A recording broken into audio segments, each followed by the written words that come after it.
모두 반갑습니다. 오늘 복된 주일 또 맞아서 하나님께 예배드리는 은혜 모두에게 가득하시기를 바랍니다. 오늘 1월 마지막 주일이며 설 명절 연휴를 앞둔 주일인데요. 우리가 다 경험하시듯이 국내외 우리의 현실은 거의 모든 면에서 평안하지를 못한 상황인 것 같습니다. 나라 전체의 질서가 그렇고요. 또 나라 밖의 세계의 정세 또한 미국의 새 대통령으로부터 기인하는 큰 변화가 또 일어나고 있는 듯합니다. 또 우리만 그런 것도 아니라 전 세계의 많은 나라 또 국가와 국민이 혼돈의 상황을 또 지내고 있다는 생각이 듭니다.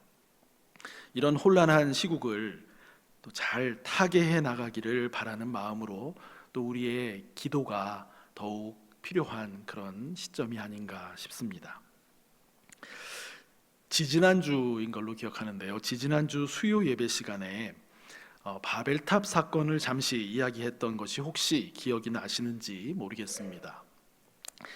창세기에 따르면은 이 노아의 홍수 이후에도 사람들은 여전히 창조주 하나님의 뜻에 순종하기보다는 오히려 하나님의 위치에 도달하려고 하는 욕망을 추구하면서 급기야 탑을 쌓아서 하늘에 닿게 하려 했던 그런 일을 보여주지요. 창세기는 그것이 시대를 초월한 인간 실존의 한 모습임을 보여주고 있습니다. 그러나 그런 인간과 또 세상임에도 불구하고 하나님께서는 더 이상 큰 홍수와 같은 그런 심판으로 세상을 쓸어내버리지 않기로 결심하셨음을 또한 알려줍니다.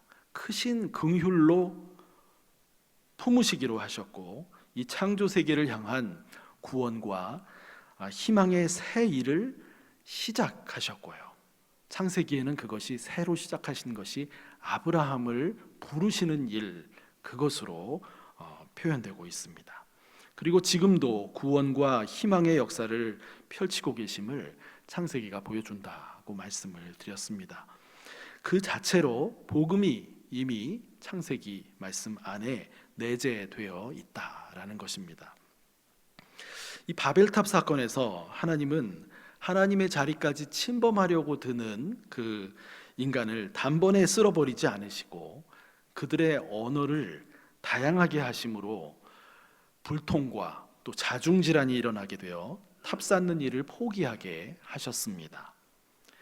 언어가 달라지고 소통이 안 되고 그렇게 되니까 당황스럽고 좌절감이 들고 무력감 속에 결국 뜻을 포기하고 모두 뿔뿔이 흩어지게 된 것이지요. 하나님과 인간의 사이에 이 질적인 차이를 또 보여주고 있는 것입니다. 오늘 우리의 국내적인 상황도요, 큰 틀에서조차 하나가 되지 못하고 갈 바를 모르고 방황하고 있는 것 같습니다. 이것은 마치 바벨탑을 쌓아 올리다가 중심을 잃고 좌절감과 무력감 속에 흩어졌던 이들의 모습을 닮은 듯하다는 생각이 듭니다. 각자가 스스로 하나님의 자리에 앉고자 하며 모든 상황을 내가 주도하고 통제해서 자기 세상을 만들고자 하는 그런 일에서 상호간에 심각한 교착 상태에 빠진 당황스럽고 좌절감이 드는 상황 말입니다. 이럴 때에 정말 자애롭고 훌륭한 리더십이 등장해서 이 모든 불안정한 상황에 대해서 좋은 비전을 제시하면서 구성원들 간의 화합을 이끌어주면 좋겠는데 희망이 잘 보이지 않는 그런 현실입니다. 그런데요, 이 바벨탑 사건으로 뿔뿔이 흩어지며 무력화되었던 이 모습이 사도행전 2장의 오순절 성령 강림 사건과 관계가 깊다라는 말씀을 드렸었습니다. 어떤 이유에서 관계가 깊다라는 것일까요? 잘 아시는 것처럼 사도행전의 오순절 성령 강림 사건에서 성령이 임하시자 이 예루살렘에 있던 사도들과 120명의 갈릴리 지역 출신의 사람들이 세계 여러 나라의 다른 언어로 기도하기 시작했습니다. 당시 세계 여러 지역에서 예루살렘으로 이 유대교 명절 오순절, 칠칠절이라고도 하지요. 오순절을 지키려고 모여들었던 디아스포라 유대인들이 이 사건을 목격하게 되었습니다. 기도하는 사람은 자신이 무슨 말로 기도하는지도 잘 몰랐지만은 다른 지역에서 온 이 디아스포라 유대인들이 각자 자기 지역의 말들로 알아들었다라는 것입니다. 중요한 것은 이 120여 명이나 되는 사람들이 그렇게 성령의 임재 안에서 기도할 때에 하나의 공동체성을 경험하게 된 것은 물론이고요. 디아스포라 유대인들도 그리스도를 믿는 믿음 안으로 들어오는 계기가 되었다는 것입니다. 흩어져 있던 이들이 성령 안에서 통일성을 경험하며 하나 되는 일이 일어난 것입니다. 이제 유대와 사마리아를 넘어서 시리아와 소아시아, 마케도니아를 거쳐 전 유럽에 복음이 전해지며 새롭게 된 하나님의 백성이 나타나게 된 것입니다. 이처럼 언어 소통의 장벽을 극복하지 못하고 분열돼서 뿔뿔이 흩어졌던 바벨탑 사건과 반대로 오순절 성령 강림 사건이 크게 대조되면서도 깊은 관계성을 갖는 것을 보게 됩니다.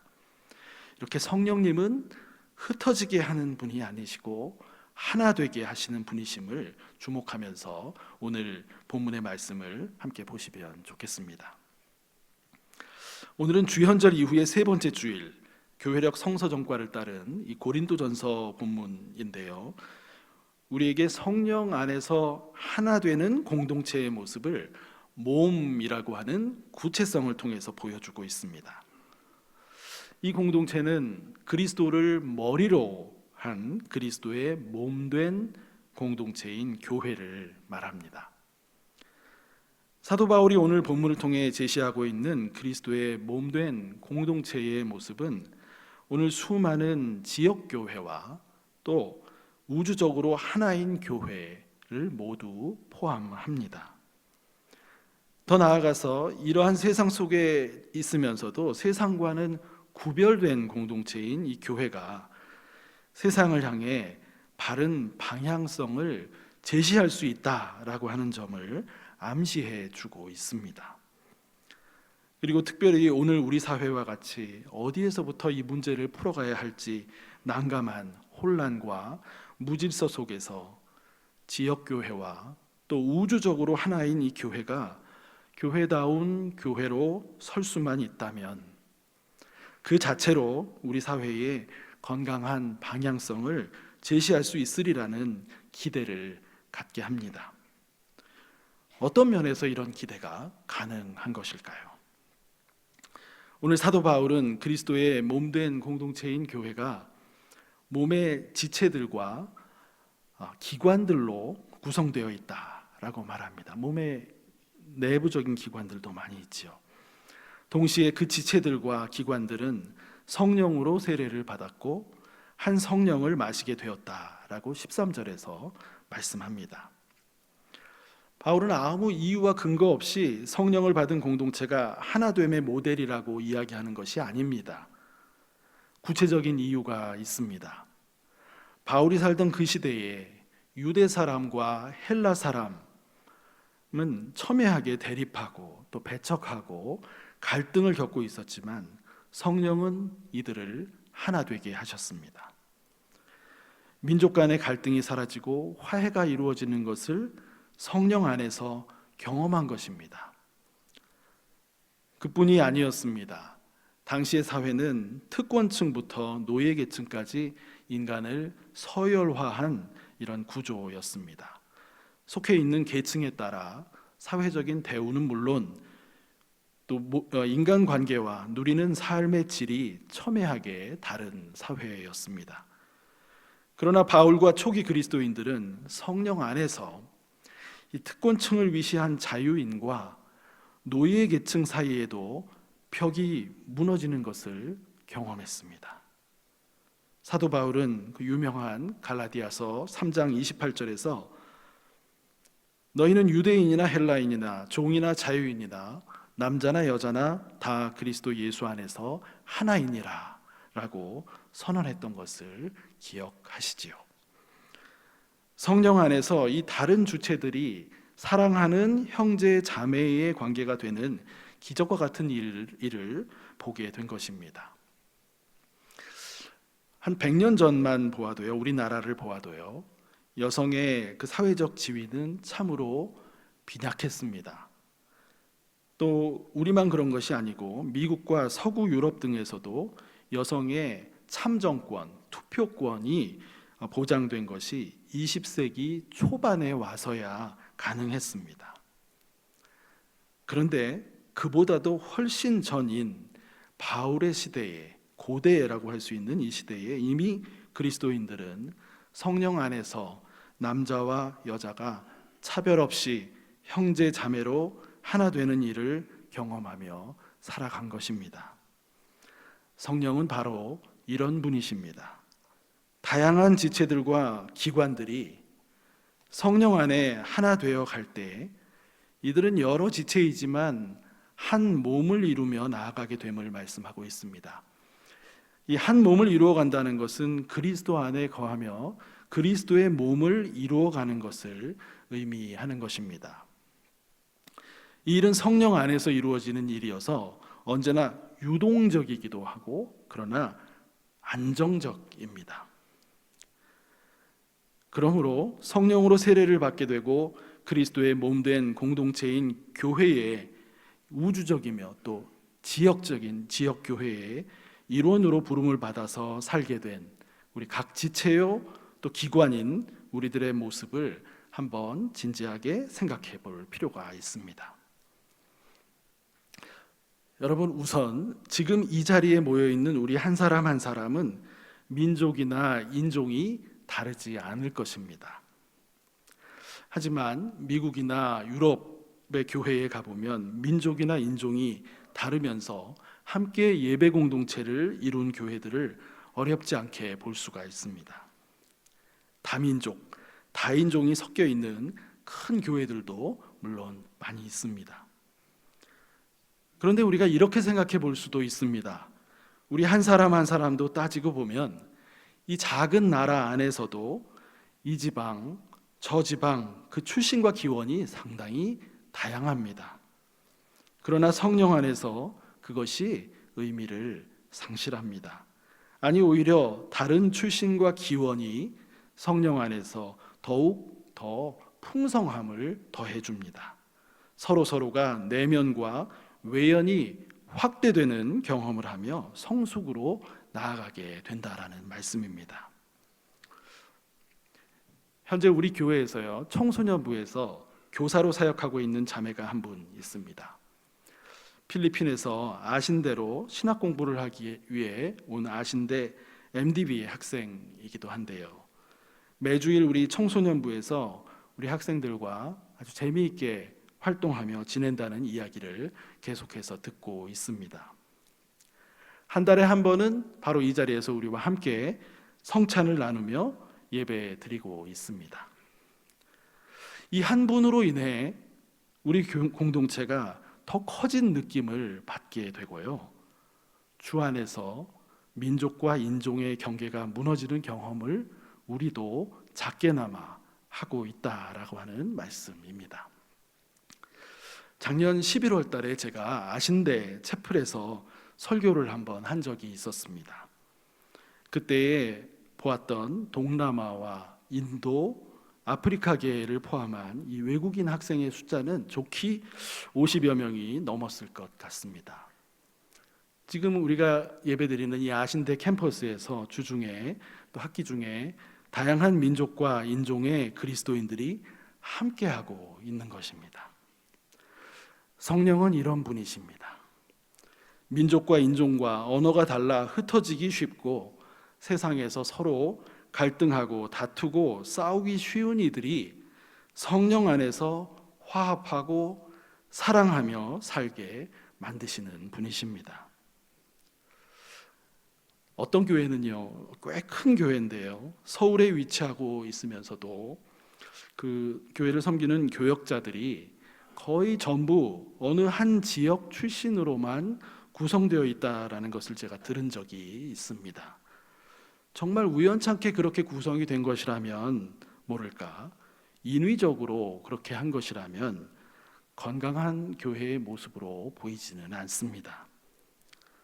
출신 지역이 다르다는 이유로 마음의 벽을 쌓아두기보다는 성령 안에서 하나가 되어 나아가려는 자세가 우리에게 당연히 있어야 합니다. 교회 안에서 다양한 지역과 직종과 다양한 취미의 배경을 가진 형제 자매들을 만나는 일은 서로를 풍성하게 해주는 복된 일이라고 하는 것을 기억하시기를 바랍니다. 서로 삶을 나누며 또 배우고 서로 풍성해지도록 인도해 주시는 하나님의 은혜입니다. 감사해야 할 일이며 이것을 잘 해갈 때 교회는 더욱 아름답고 힘있게 세워져 갈 것입니다. 또 다음으로요, 오늘 우리 사회에도 이 경제적인 어려움을 겪는 사람들이 점점 많아지고 또 상대적인 박탈감으로도 많은 사람이 힘들어하고 있습니다. 우리 교회 공동체는 아주 극심한 어려움에 계신 분들은 안 계시는 것처럼 보입니다. 하지만 우리 공동체 안에서도 서로 돌아보며 도움과 격려가 필요한 지체들을 관심하고 또 적합한 방식으로 함께하며 같이 걸어가는 일은 매우 중요하다고 할 수 있습니다. 단지 경제적 이유만이 아니라 여러 다른 이유로 침체되어 있는 지체들을 살피는 일을 교역자와 또 여러 사역자들과 형제 자매님들이 조금씩 더 협력하면서 살펴나간다면 더욱 교회다움이 회복되고 세상을 향한 작은 빛을 비출 수 있으리라 믿습니다. 작년부터 우리 교회에 여러 그 선교와 구제 사역 중에 하나로요, 이 양평 지역의 다문화 가정과 또 한부모 가정 총 4가정의 자녀들의 학업과 생활을 돕는 일을 하고 있습니다. 큰 규모는 아니지만 힘 닿는 대로 그분들에게 도움이 되기를 기도하며 그렇게 하고 있습니다. 올해는 또 선교부에서 이 부분에도 좀 더 관심을 가지고 이 사역들을 보다 심화하고 보완해서 또 나아가려고 합니다. 우리 형제 자매님들께서 기도해 주시고 또 기회가 될 때 함께 마음을 모아서 함께 해주시면 더 의미 있는 사역으로 나아가게 되리라고 생각합니다. 이제 오늘 본문의 말씀에서 또 중요한 포인트가 되는 2가지만 더 나누고 말씀을 정리하려고 합니다. 우리 한 사람 한 사람은 그리스도의 몸의 각 지체요 기관이라고 하는 그 인식이 중요합니다. 이것은 영적인 실체가 있는 인식입니다. 그냥 상상으로 생각해보는 그런 인식이 아니라는 것이죠. 그런 우리는 오늘 본문의 몸과 지체의 이 비유적 표현에서 중요한 메시지를 듣게 됩니다. 발이라고 하는 지체는 손에 비해서 몸의 중심에서 좀 떨어져서 위치하고 있죠. 그래서 손이 아니니까 나는 몸에 속한 것이 아니다라고 여길 수도 있다는 것이죠. 귀는 얼굴의 옆쪽에 있어서 정면에 있는 눈에 비해서 중요도가 떨어지는 것처럼 여길 여지도 있습니다. 그런데 발이 문제가 생기면, 귀가 없으면 몸이 조금이라도 제대로 작동이나 하겠냐 하는 것이죠. 몸의 모든 지체와 기관들이 이러한 관계 속에 서로 보완하고 협력하며 한 몸을 이루고 있다라고 하는 사실을 본문 말씀이 강조하여서 알려줍니다. 그러니 더더욱 더 돋보이는 지체가 덜 돋보이는 지체에게 너는 쓸데가 없다라고 말할 수가 없다라는 것이죠. 여기까지는 그래도 우리가 상식적으로도 이해가 갑니다. 귀가 얼굴 옆에 있다고 얼굴 정면에 있는 눈보다 덜 중요하다라고 하는 것은 어폐가 있다라고 하는 것이 당연하니까요. 그러나 정작 중요한 것은 22절에서 24절 말씀에 나타나는 상식을 뛰어넘는 말씀입니다. 몸의 지체 중에서 더 약하게 보이는 지체들이 오히려 더 요긴하다라고 말씀하고 있습니다. 빛나고 돋보이는 은사를 가진 지체가 묻어나고 평범하여 잘 드러나지 않는 지체보다 훨씬 요긴하게 여겨지는 것이 일반 상식일 수 있습니다. 그러나 성령 안에 존재하는 공동체인 교회는 그 모든 은사가 그리스도의 몸인 교회를 세우고 교회의 덕이 되도록 부여받은 것이다라는 것을 잊어서는 안 된다라고 하는 것입니다. 개인의 은사로 얻은 개인의 특출한 어떤 성공과 어떤 성장 그 자체의 목적을 두면 안 되고요. 그 은사를 통해서 공동체의 덕이 되고 공동체가 힘있게 세워져 가는 방향으로 나아가야 한다라는 것을 말씀하는 것입니다. 그런데 바로 이 점에서 공동체 안에 연약한 지체나 잘 드러나지 않는 조용한 지체들이 무시 못할 요긴함, 아니 오히려 더 큰 역할을 할 수 있다라는 점을 기억해야 합니다. 세상적으로 그다지 높지 않은 신분, 그다지 크지 않은 경제력, 또 평범한 지식을 보유한 지체들이라도 조용히 자기 자리에서 기도와 섬김으로, 때로는 몸으로 하는 봉사로 섬기는 지체들이 계십니다. 아니 이조차도 어려워서 병약한 몸으로 어려운 상황 속에서 이따금씩만 함께 하시거나 거의 함께 하지 못하시는 그런 분들도 계십니다. 오늘 말씀은 아무 일도 하지 못하고 세상적인 어떤 큰 능력도 없지만 함께 그 공동체에 함께하고 있는 그 지체가 오히려 더 기묘하다고까지 말씀합니다. 이것이 바로 성령의 능력 안에 있는 공동체의 특징입니다. 위르겐 몰트만이라고 하는 얼마 전 작고하신 독일의 신학자가 계십니다. 이분은 그의 생명의 영이라고 하는 책에서 그리스도의 몸된 교회에서 돋보이는 은사를 가진 지체들보다도 장애나 궁핍 혹은 고통의 경험을 가진 신자들이 가장 소중하고 은사적인 지체가 될 수 있다라고 말을 하고 있는데요. 그 이유를 이렇게 말합니다.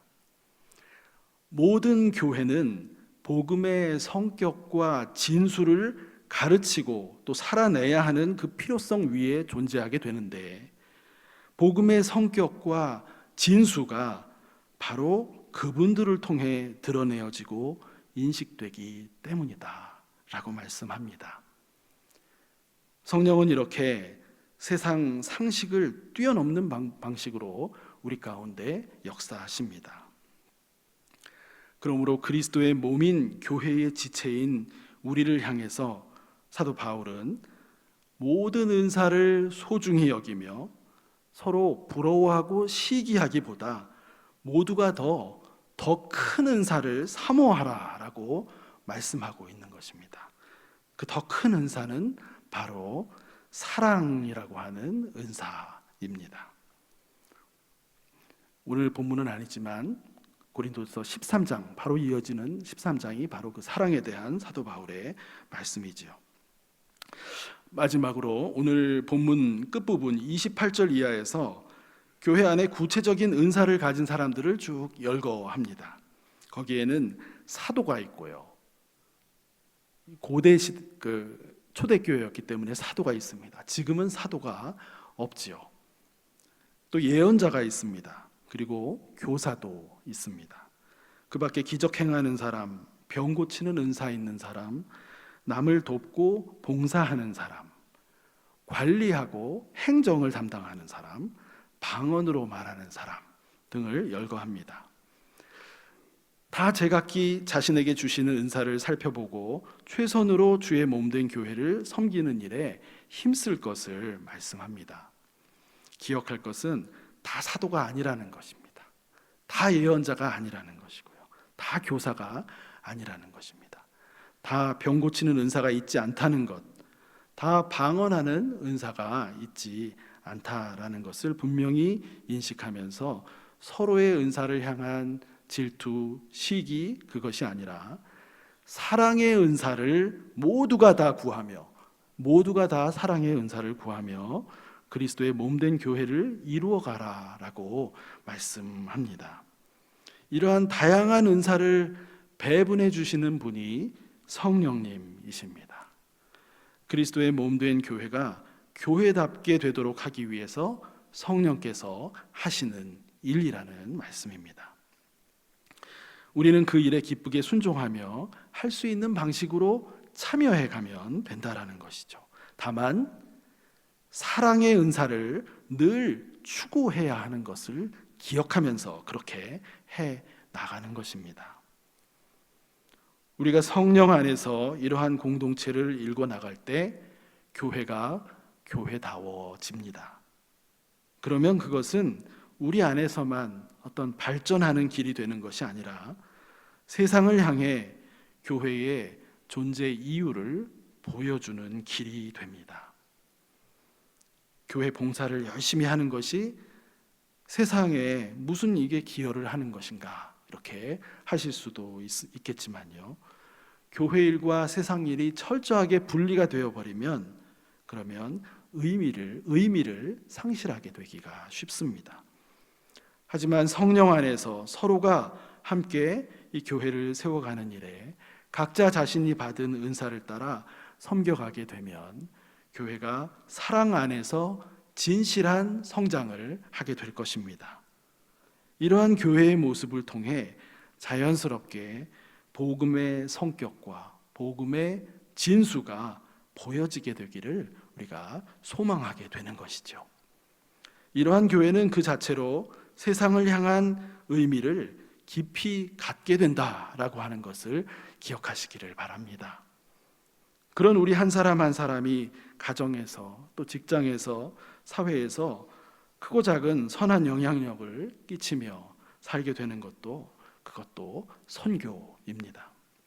교회는 이런 점에서 세상과 구별되면서 또 혼란 속에 방황하며 길을 헤매는 이 세상을 향해서 이러한 삶의 길을 제시해 줄 수 있는 사랑으로 하나 되는 세상과 구별된 공동체가 되어야 하겠습니다.